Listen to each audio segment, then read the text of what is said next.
त्याचं ह्या नाही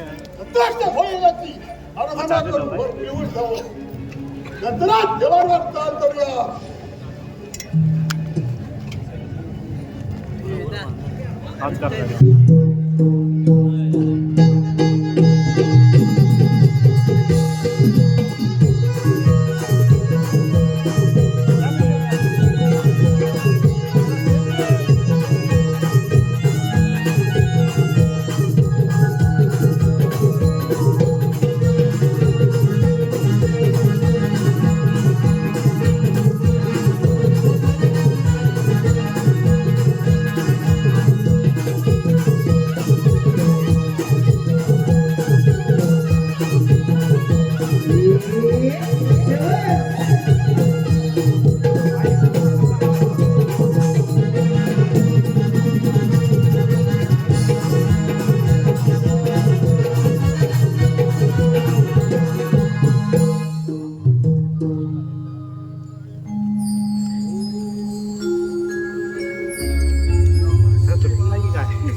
जंगलामध्ये या भोलेनाथाचे नामस्मरण कोण करतात पाहूया तर.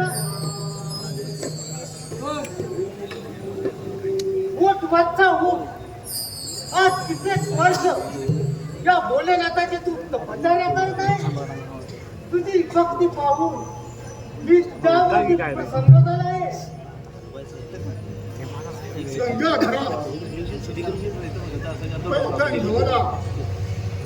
नागेश्वरा कैलासनाथा माझा गणिभाग्य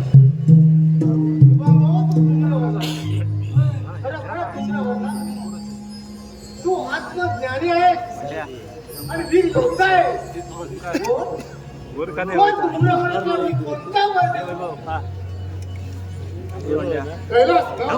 असंच झालं फिट नाही होय आता काय आणि मानव यांच्यापासून मला मृत्यू एवढेच ना तसाच तू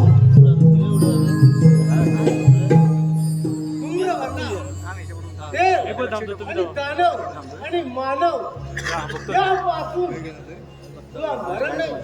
पण एक ध्यानात ठेव, ती चुकाच्या आळी गेलास तर तू शक्तिहीन होशील.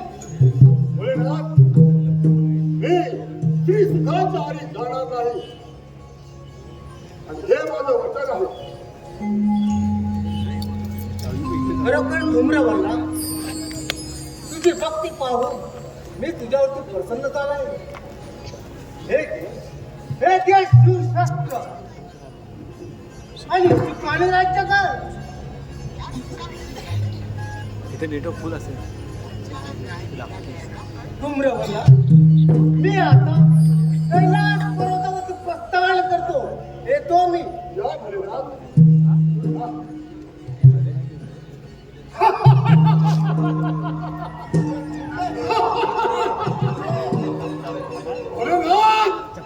भोलेनाथ बसतात आता नाही. आत्ता फक्त स्वामी या देवालयाची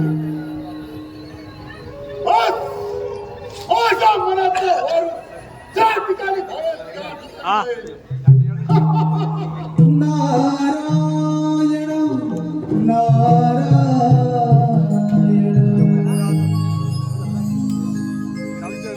तुला मानवाया ठाई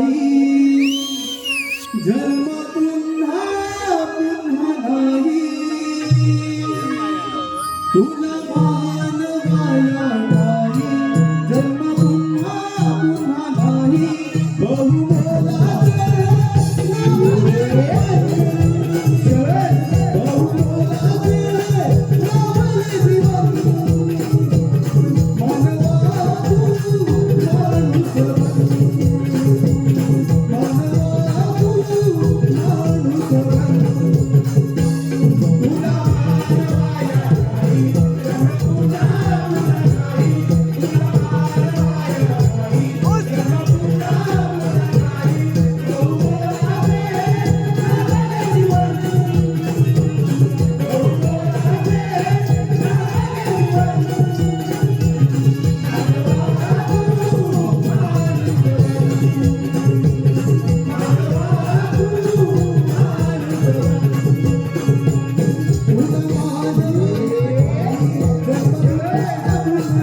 तुला मानवाया ठाई जन्म पुन्हा पुन्हा नाही बहुमोलाचे लाभल जीवन बहुमोलाचे लाभल जीवन मानवा तू माणूस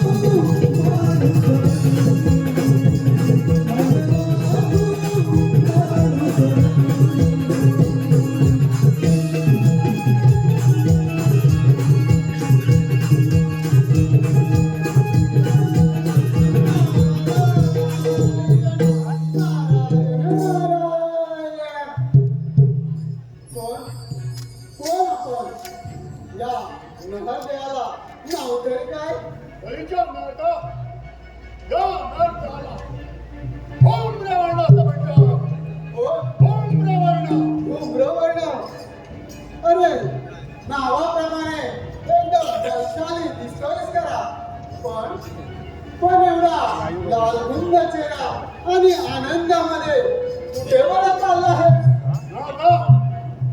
त्याला सदांच्या सगळ्या करून त्यांनी मला भर दिला ते प्रसन्न झाले संतुष्ट झाले हे दानव आणि मानव यांच्यापासून मला मृत्यू नाही म्हणजे तू अग्रामन झाला. नारायण नारायण अरे उग्रवर्ण तू भोलेनाथांकडून अमरदान प्राप्त करून घेतलं. अरे पण एक ध्यानात ठेव या पृथ्वी तलावर ज्याने ज्याने जन्म घेतला त्याचा अंतः निश्चित असतो. एकच आहे अरे म्हणजे अरे उग्रवाडा तू भोलेनाथांकडून अमरदान प्राप्त करून घेतलंस ना मग पाहतोस काय सर्व देवांची राज्य हस्तगत करून सर्व देवांचा मांडलिक होऊन अलीकडे देवेंद्रावर एकच कोटी देवांचा राजा देवेंद्र शांती करून माझ्या मुलाच्या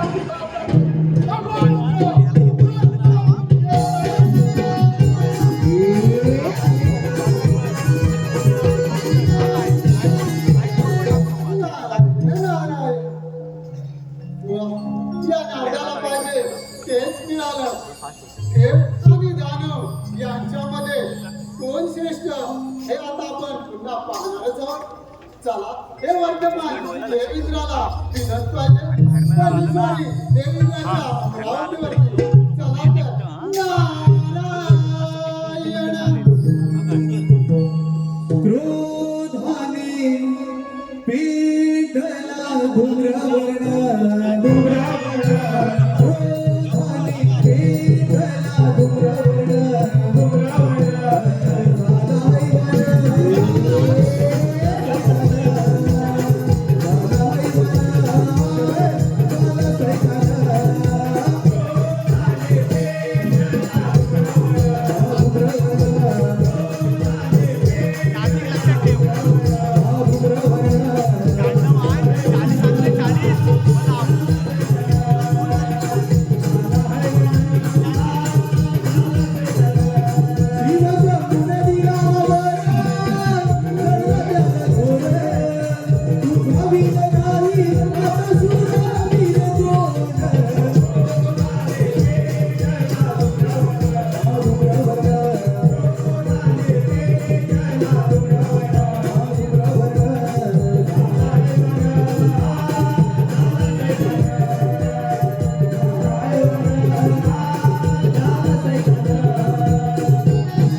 तेहतीस कोटी देवतांचा राजा हा देवेंद्र. माझी अमरावती अमरपुरी झाली असून तिची निर्मिती त्या विश्वकर्माने केली आणि 10 लक्ष योद्ध्याने विस्तार तुझे फास्ट नाही माझ्या सभेला देवर्षी नारद यक्ष इंद्र हे सारे देव माझ्या सभेला उपस्थित असतात. रागरागिणीचं गायन चालू असतं. कणकाच्या गायनावरती अप्सरा कशा नृत्य करतात हे नृत्य पाहून सारे देव ही आनंदी होतात. अशी माझी सुंदर ही अमरावती आहे. बराच काळ निघून गेला आहे रंभेचे नृत्य पाहून. पण आज या इंद्र दरबारी रंभेचे नृत्य हे झालं पाहिजे. रंभे अगं हे रंभे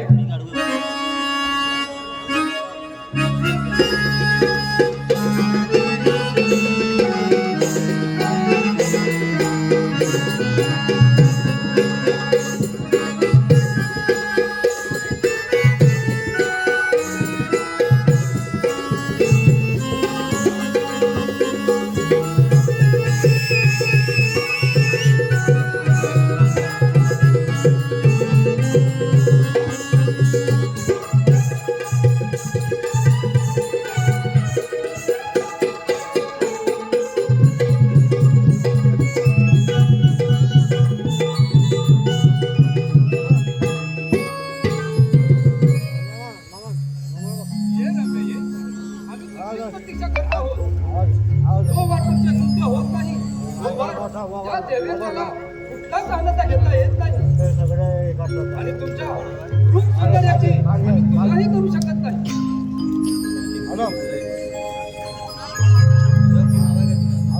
नाचते मी रंभा तालावरी ग, नाचते मी रंभा तालावरी ग.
नारायण नारायण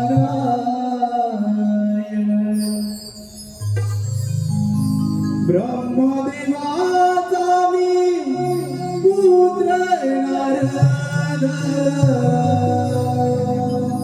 ब्रह्मदेवाचा मी पुत्र नारद, शोधितो मी कारण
कसं काय येणं केलं की अमरावतीला सर्वत्र कुशल मंगल तर आहे ना?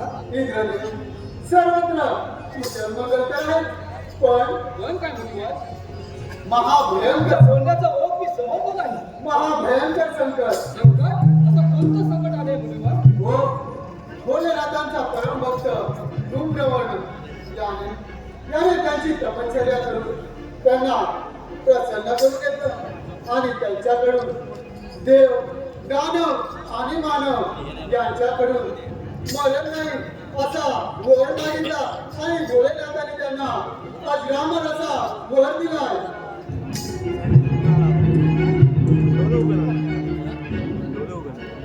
दैत्याचे नाव आता तर माझ्या आत मस्त किनारे या भूतलावरती देवगणापेक्षा कोणी श्रेष्ठ नाही.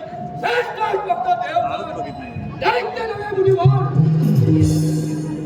मुनिवर देव काय आणि दानव काय हा एक सृष्टीचा भाग आहे. जो माणूस जन्माला आला त्याचा मृत्यूही अटल आहे. परंतु दैत्यनाथ धूम्रवर्ण हा तर भोलेनाथाचा परमभक्त आहे. त्यानं भोलेनाथाची तपश्चर्या करून त्यांच्याकडून वर प्राप्त करून घेतला आहे. होय इंद्रदेव, धूम्रवर्ण हा महापराक्रमी आणि महाबलाढ्य आहे. त्यामुळे या अमरावतीचं रक्षण करण्याचा आपल्याच हातामध्ये आहे. मुनिवर एवढंच नव्हे तर त्याने सर्व ऋषी मुनींची ओम हवन बंद करून सर्व ऋषींना सलोखी पळा करून सोडला आहे. अशा दैत्याचा नाश केलाच पाहिजे. मुनिवर तुम्ही निर्धास्त राहा. तुमचं हे भ्रमण कार्य असंच चालू ठेवा. ठीक आहे इंद्रदेव, सांभाळा आपली अमरावती याची तुम्ही मुळीच चिंता करू नका. आणि या सर्वांचे रक्षण करणं आता आपल्याच हातामध्ये आहे. माझे हे प्रमुख कार्य मी असेच पुढे ठेवतो. नारायण जपुनी वाग धरा इंद्रदेवा जपुनी वाग धरा जपुनी वाग धरा इंद्रदेवा जपुनी वाग धरा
देवांना उतरया सुवर्ण सिंहासनावर हे सिंहासन भाग आहे.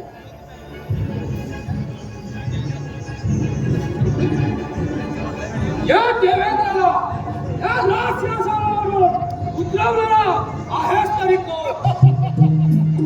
काळाचा काळ हा धूम्रवर्ण. दैत्याला धूम्रवर्ण इंद्राच्या अमरावती मिळवणं एवढी साधी आणि सोपी गोष्ट नव्हे. तुझ्यासारख्या दैत्याने गेल्या अमरावतीवर त्याला मी पाय कधी तुडवलं. तुझ्यासारख्या दैत्याची काय कथा? हे तुम्हाला पाहायचं आहे. आज इंद्रदेव सावधान. काय कर जीवाला मार. दैत्याला धूम्रवर्ण त्या भोलेनाथाने तुला वर दिलाय. त्या वरामागे सुद्धा एक दुखी घडला गेलोय. हे आतापर्यंतचे ध्यान केलं का नाही? आणि यापुढे सुद्धा करणार नाही समजलं. आता मी वतन भक्त आहोत. वतन भक्त. दैत्याला धूम्रवर्ण एक वेळ सूर्य पश्चिमेला उगवेल, चंद्र आपली दिशा मुले. पण देवेंद्राला टाकलेला पाऊल कधीच मागे घेणार नाही समजलं. आज आज भ्रष्ट करणारा तोच तो देवेंद्र. गौतमाच्या पत्नीला भ्रष्ट कोणी केली? साध्या कोंबड्याचा रूप घेऊन आलास. आता पतिव्रताला भ्रष्ट करणारा तू देवेंद्र. त्याला धूम्रवर्ण अहिल्याला भ्रष्ट केली. हो, अहिल्याला भ्रष्ट केली. जाऊन त्या विद्यार्थ्याला हे योजना बाकी नसून त्या विद्यार्थ्याची होती समजला. त्याला धूम्रवर्ण रामाच्या पदात पडले. अहिल्या स्वतः पवित्र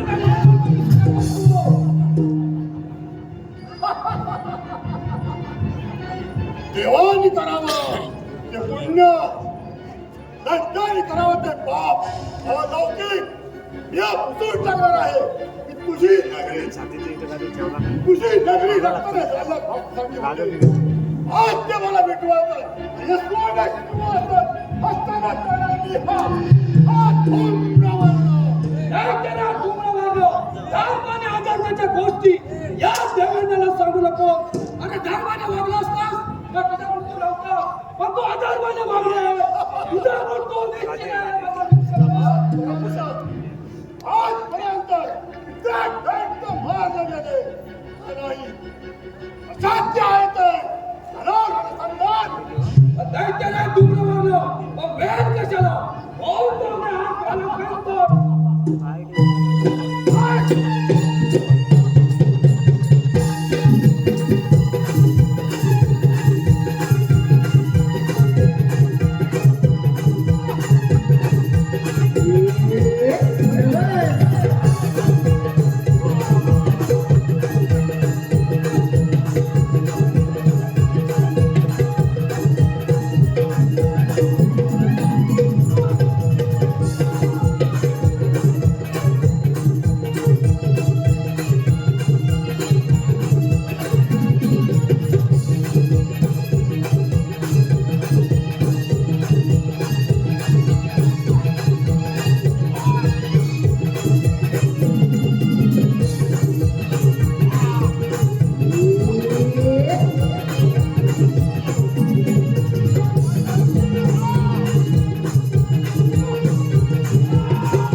तिच्या शापानं लढका झालास, पाषाण होत पडलास. अशी होते आमची वृंदा, अशी होती वृंदा. श्रद्धा शंभे विश्वास हे सुदृढ निश्चित विष्णू भक्ती केले सर्व कर्मकाय. ती नसल्या प्रत्येक व्यक्तीच्या क्रिया या परिपूर्ण स्तरावर असतात. म्हणूनच म्हणतो मला शरीरे आज मी तुला मैदान द्यायला तयार आहे. एक रात बंद कर बस बंद फडफड याच्यासाठी मी या ठिकाणी आलो नाही शिकायचा वाट काढायला तयार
आज माझा ज्याची मनोकामना बाळगली यात पूर्ण होत आहे या 7 माझे विवाह बस आता फक्त स्वारी कैलासावर जर माझा महादेवांचा नाही त्याची पाणी प्राप्त करावी मागत पाहणार नाही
तुझे रूप मनोहर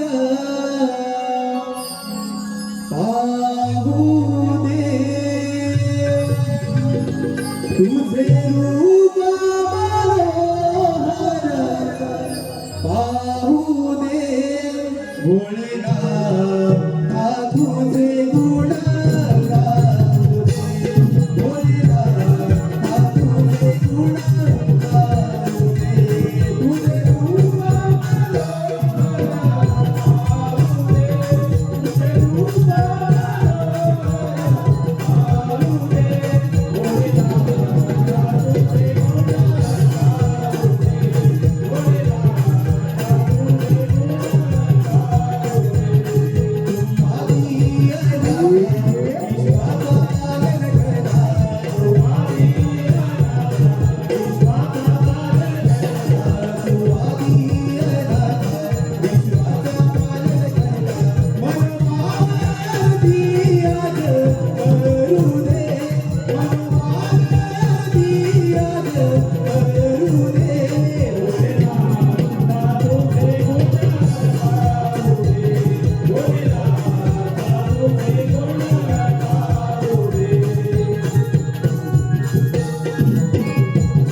हे भोलेनाथ तुझी लीला अगाध आहे हे शारदा लहानपणापासून एका निष्ठेने तुझी पूजा करत आली तुझी छाया तुझा आशीर्वाद असाच आमच्या राज्यावरती असू दे.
सूर्यनारायणाच्या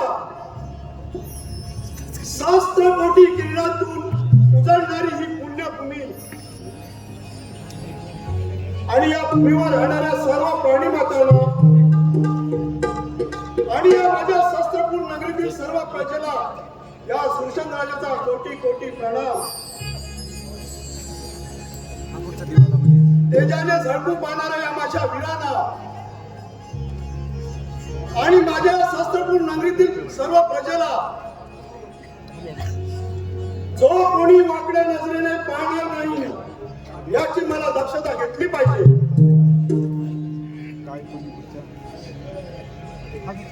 बराच वेळ झाला. माझी कन्या शारदा रोज वेळेवर येत असते. मग आज तिला उशीर का झाला? थोडा वेळ वाट पाहावी.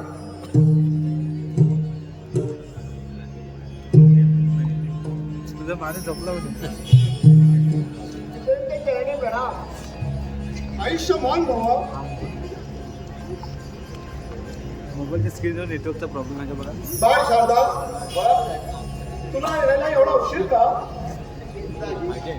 महादेवांच्या मंदिरामध्ये पूजा करायला गेलो, म्हणून करायला उशीर झाला. ठीक आहे.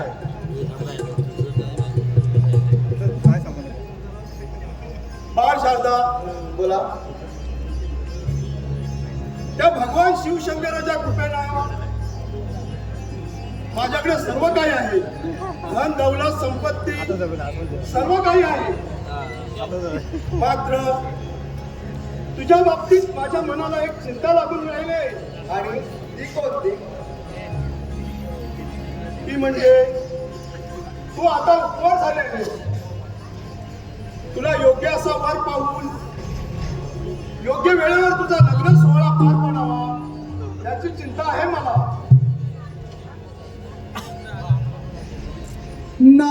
नारायण नारायण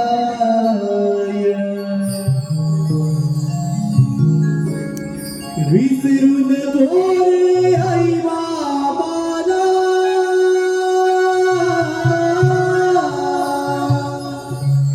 विसरून गोरे आई बाबाला झिजवी त्याने काया काया झिजून तुझ्या शिरावर भरली सुखाची छाया रे.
अरे स्वामी आपलं या सूचन राजाचा आदरणीयपणा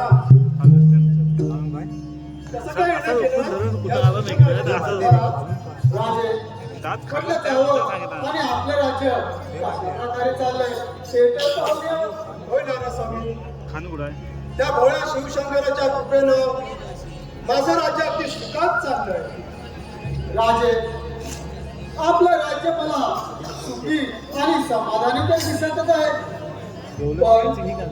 पण मला आपल्या चेहऱ्यावर एक बदल दिसत नाही. बोला, अशी कोणती चिंता आहे ज्याच्यामुळे आपण एवढे चिंतामग्न आहात? होय नाना स्वामी, तुमचं म्हणणं योग्य आहे. या सुशेन राजाच्या चेहऱ्यावरती चिंता म्हणजे बोला, कथन तर करा.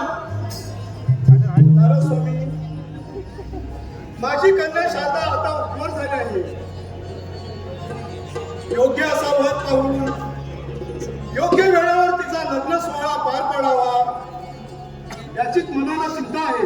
नारायण नारायण. राजे एवढंच ना, मग याच्यातून आपणच काहीतरी मार्ग काढूया. काढा, काहीतरी मार्ग काढा. निश्चित. राजे याच्यावर एक मार्ग आहे. सांगा. आपण शारदेचा स्वयंवर लावूया. स्वयंवरामध्ये एक पण लावायचा. तो पण असा लावायचा की या दरबारामध्ये एक लोहकाम उभा करून तो लोहकाम जो कोणी युग पुरुष आपल्या करंगलीच्या सहाय्याने धर्तीवर पाडेल त्यालाच आपली कन्या वर्गाला घालेल असा पण लावूया. नारो स्वामी, मार्ग तर योग्यच आहे. मग मी सर्व देवता नाही चॅनल ओपन करा. आणि सर्व दानव नाही या स्वयंवराचं निमंत्रण देतो. चला आपण शारदेच्या स्वयंवराचं निमंत्रण देऊया. चला तर. शॉर्ट होतो. नारायण नारायण. वा, आता खरी मजा येणार. देव आणि दानव पुन्हा एकदा शारदेच्या स्वयंवरामध्ये समोरासमोर पाहूया. या स्वयंवरामध्ये कोण श्रेष्ठ होऊन शारदेचा स्वयंवर कोण जिंकतो ते. चला तर. नारायण नारायण नारायण नारायण.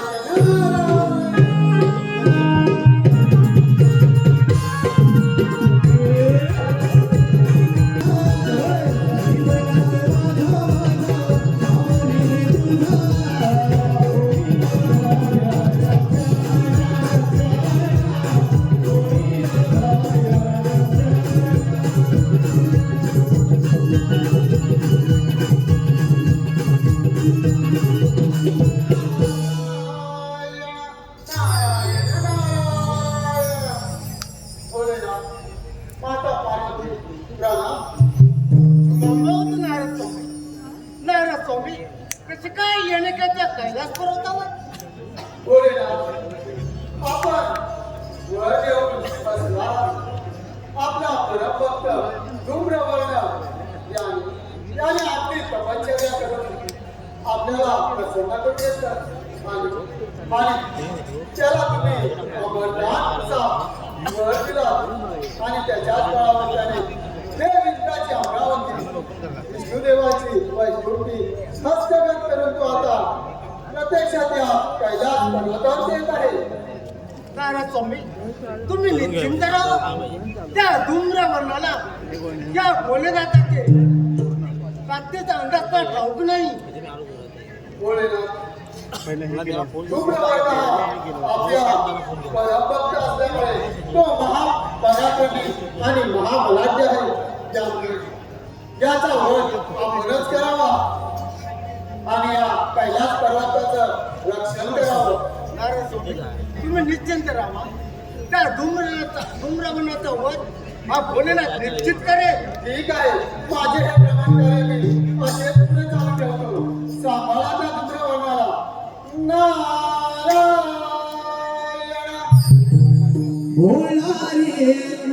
भोळा रे शिवशंकर भोळा.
भोलेनाथ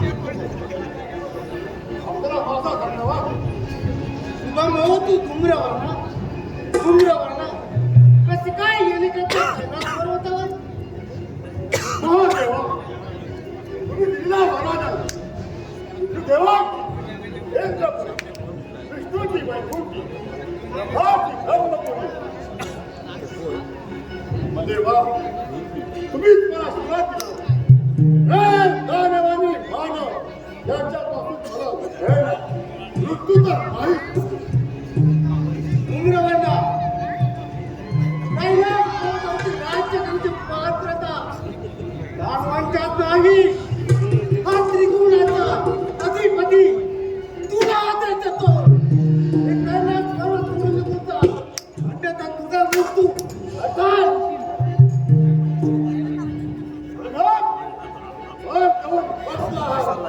त्यामुळे त्या भोलेनाथ माझा मृत्यू घेऊन आला आहे.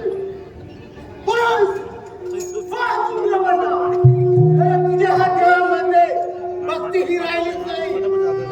राहिलाय तो फक्त अहंकार. एवढा महात्माने धुम्रवर्ण हे शब्दाला जाते.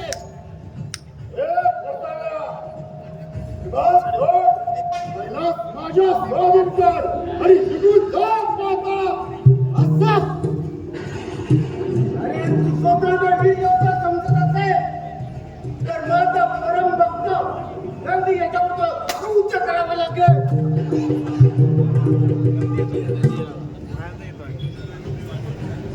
मार्तंड भैरव अवतारामध्ये त्या माणसाला पासून स्वामीला वश करण्यासाठी चंदनपूरला गेला. किती दिला या वेळेला हा भोलेनाथ शिवलीलेमध्ये मरण होता. समजलं? महादेवा येऊ दे तुमचा नंदिकेश्वर. असं ठीक आहे. हे नंदिकेश्वरा तिथे असू तिथून या कैलास पर्यंत येऊन जा. आपण तुझं पोट पाहत आहे. कसा कैलासीचा पती म्हातारी रांगीण पार्वती. कसा कैलासीचा पती म्हातारी रांगीण पार्वती. त्यांनी दिलेला भोवती थोडा तो सोबती. त्यांनी दिलेला भोवती थोडा तो सोबती. कसा कैलासीचा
सीसेच करून टाकलं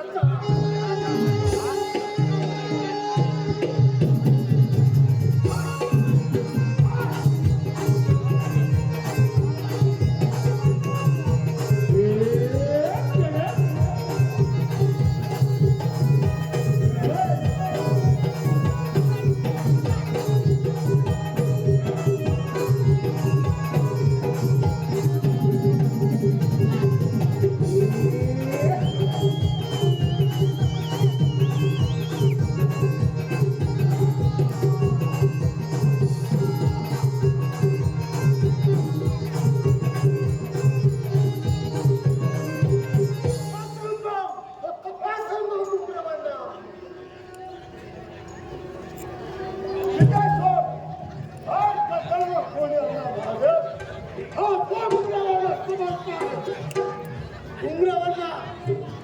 या त्रिशूलाने सीसेच करून हे आजचा देव कैलासपर्यंत खेळला जाईल. समजलं? मला पाय उमरावरला हा त्याची नेता होता. त्यांचा सर्व मला वेळ लागला नाही. वेळ कशाला? ना तुमचा निर्णय फक्त उदय ठेवतो. अच्छा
पार्वती तुम्ही एवढे भयभीत का बरं? काय सांगतो माझा परमभक्त धूम्रम याने सर्व देवाला समर्पण केले या भोलेनाथाचं साह्य करशील ना? ज्या ज्या वेळी तुमच्यावर संकट येईल त्या प्रत्येक वेळी तुमच्यावर मी सांगितलं काही तर पार्वती महाराज तुम्हाला आपलं काय तर माहिती आहेच ना? त्या श्रेष्ठ गुन्हेगाराचा त्याने आपल्या कन्याचा बोलवलाय. तो पण असा आहे जो आपण योग करू. त्या खांबाला उजव्या हाताच्या करंगळीच्या साहाय्याने धरतीवरती लिंगण केला. शारदा वर मला कडे पार्वती त्या खांबामध्ये तू विलीन हो आणि तो स्पर्श करतात तो धूम्रवर शक्तहीन हो. चला तर आपण जाऊया सत्यदेवीच्या राजामध्ये.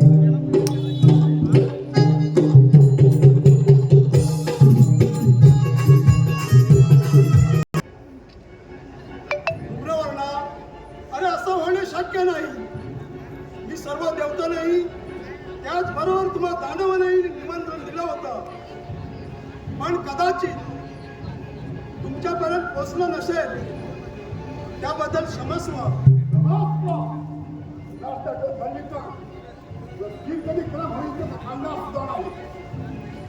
शांत व्हा धूम्रवर्णा. प्रथम आपण अस्वस्थ व्हा.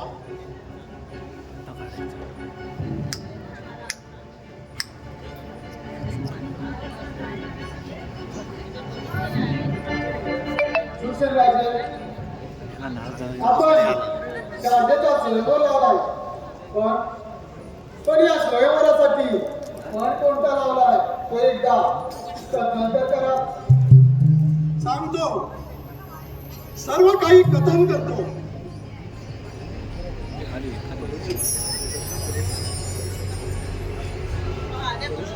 तुम्ही देवता नो, त्याचबरोबर सर्व दानवानो, तुम्ही सर्वांनी ऐका.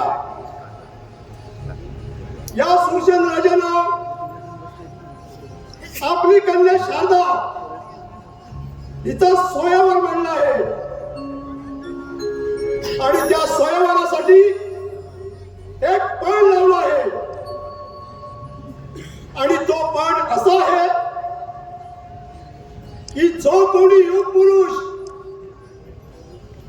आपल्या उजव्या हाताच्या कलंगडीच्या साह्यानं हा नवकाम धरतीवरती काढेल त्याला माझी कन्या शारदा वरमाळा घालेल.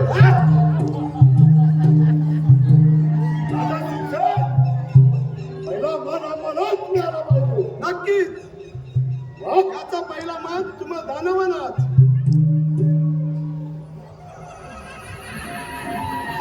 नारास्वामी विलंब नको, स्वयंवराला सुरुवात होऊ द्या. धूम्रवर्णा ऐकलास पण हा फळ खेळताना तुला भोळेनाथाने कोणता वर दिलाय हे मात्र ध्यानात ठेव. आणि देवाचा पण खेळ. त्यासाठी मी वचनबद्ध आहे. ठीक आहे, चला तर स्वयंवराला सुरुवात करूया. नारायण नारायण. स्वयंवर राजाने कन्येचा मांडला. स्वयंवर राजाने कन्येचा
या कामामध्ये आज माझी शक्ती सिद्ध झाली. धूम्रवाणा शांत हो, प्रथम शांत हो. आणि आठव तुला भोलेनाथाने असा कोणता वर दिला होता एकदा स्मरण तर कर. दिलेला वर म्हणजे एकच, श्री सुखाच्या आरी जाऊ नको. आजपर्यंत श्री सुखाच्या आरी गेलो नाही, विष्णू स्पर्श सुद्धा केला नाही. धूम्रवाणा, जो वर तुला भोलेनाथाने दिला आणि त्या वरामध्ये गुपित घडलं होतं आणि तेच गुपित आज तुझ्या हातून घडलं गेलं आहे. तू भोलेनाथांच्या वरानं फार उन्मत्त झाला, सर्व देवांची राज्य हस्तगत करत गेला. म्हणून सर्व देव एकत्र येऊन एक युक्ती आखली आणि ती युक्ती अशी होती, सुरसेन राजाने आपल्या कन्येचा म्हणजे शारदेचा स्वयंवर लावला. या स्वयंवरामध्ये हा लवखांब उभा केला गेला, पण या लवखांबामध्ये स्वतः माता पार्वती विलीन झाली. स्पर्श केला म्हणजे माता पार्वतीला स्पर्श केला आणि इथेच तू शक्तीहीन झाला, इथेच तुझा पराभव झाला. धूम्रवाणा नाही, धूम्रवाणा मला थांब, माझ्याकडे ग्रहण करा.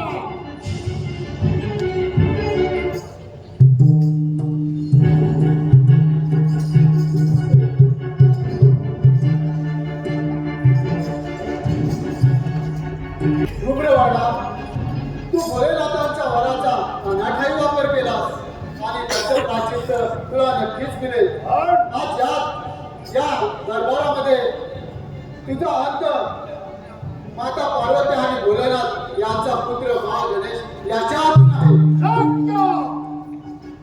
अशक्य हा बालक गेल्या भक्तीचे दिवस आहे तुझे. इंद्रपत्तो आवाज नाही काय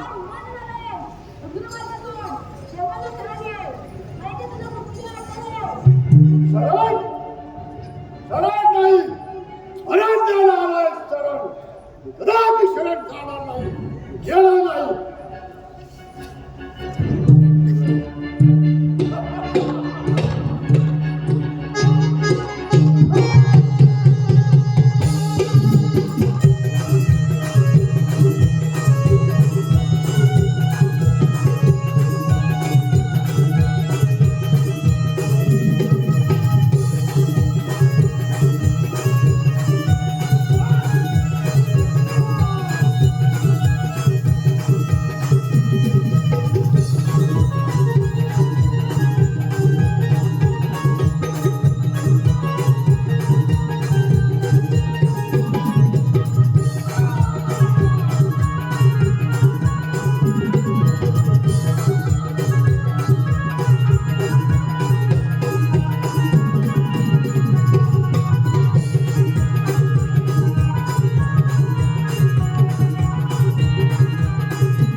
गणेश तुझ्या पंचचे घाव मला सहन होत नाही.